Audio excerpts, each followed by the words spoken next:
m'appelle Emmanuel Poinas, j'ai 52 ans et ça fait 25 ans que je rends des décisions au nom du peuple français selon la formule consacrée. Je suis magistrat de l'ordre judiciaire. Le tribunal des algorithmes, c'est une réflexion sur l'introduction d'acteurs privés dans un système qui aujourd'hui ne connaissait que des professions réglementées ou l'État en tant qu'organisateur de l'activité des tribunaux. Le propos, c'était de réfléchir aux conditions dans lesquelles le débat démocratique doit s'organiser pour permettre aux juridictions, d'une manière générale, de continuer à rendre une justice équitable devant un tribunal impartial.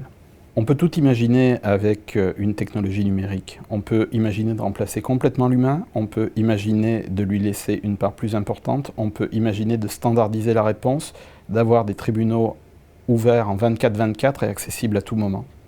Mais la question, à mon avis, n'est pas là. La question est de déterminer ce que veulent les justiciables et à travers eux leurs responsables politiques pour avoir accès à une justice équitable. Et là, les approches divergent, mais de manière extrêmement importante, entre des citoyens qui entendent avoir le tribunal à côté de chez eux et des promoteurs de technologies nouvelles qui vont faire en sorte de mettre à disposition l'information pour ne pas avoir à saisir le tribunal au final. Donc on est sur des modèles qui sont très hétérogènes, très contradictoires, et aujourd'hui nous sommes dans une phase où tout peut exister en même temps, si j'ose dire, et ce en même temps est la condition qui nous permettra de déterminer dans le futur si nous voulons continuer à avoir des valeurs guider le fonctionnement de la justice ou seulement des mécanismes automatiques. Le principal problème que connaissent aujourd'hui les mécanismes de l'intelligence artificielle, c'est que l'intelligence artificielle, au point où elle en est plus une mémoire qu'une intelligence. C'est-à-dire que nous sommes face à des systèmes qui peuvent tout calculer, qui à la limite peuvent tout savoir, mais qui ne sont pas programmés pour comprendre. Parce que la compréhension consiste justement à extraire des informations quand on n'a pas d'informations. C'est-à-dire qu'à partir de très peu d'informations, on arrive à dégager une règle. L'intelligence artificielle, aujourd'hui, c'est exactement le contraire. C'est-à-dire qu'il faut des millions d'exemples pour éduquer un algorithme. Si tant est qu'on s'entende sur ce que c'est qu'un algorithme. Et ça n'est pas parce que c'est un calcul mathématique qu'il n'est pas, par ailleurs, articulé sur des valeurs, mais qui sont celles du programmateur.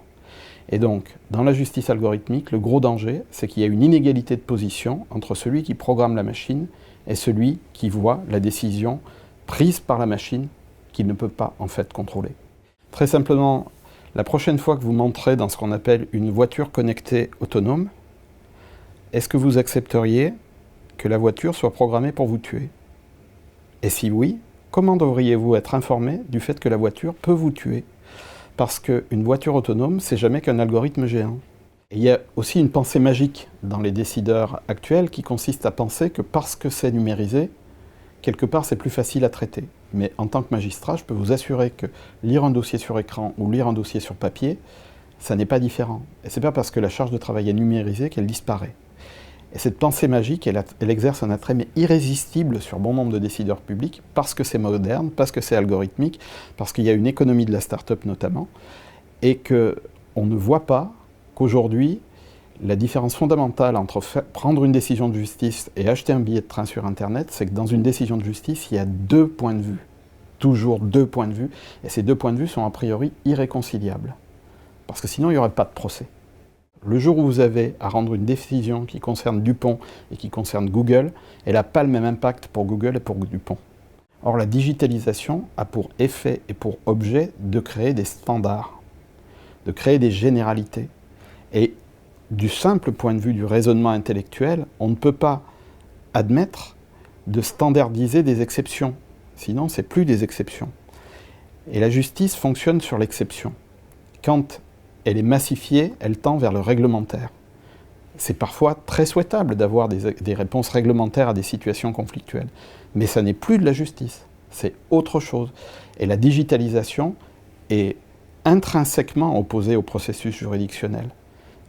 Si elle dysfonctionne, ce n'est pas parce qu'elle produit un effet pervers, c'est parce qu'elle est, de fait, autre chose que la justice. Et le choix du politique, c'est de savoir s'il va nous entraîner vers une divergence complète, une disruption avec ce qui existe actuellement et qui constitue un équilibre fondamental, ou s'il va créer d'autres équilibres fondamentaux, mais on ne sait pas sur quelle base et à l'écoute de quelle demande. Est-ce que ce sera la demande sociale qui émanera des justiciables ou est-ce que ce sera une demande qui émanera des acteurs économiques ?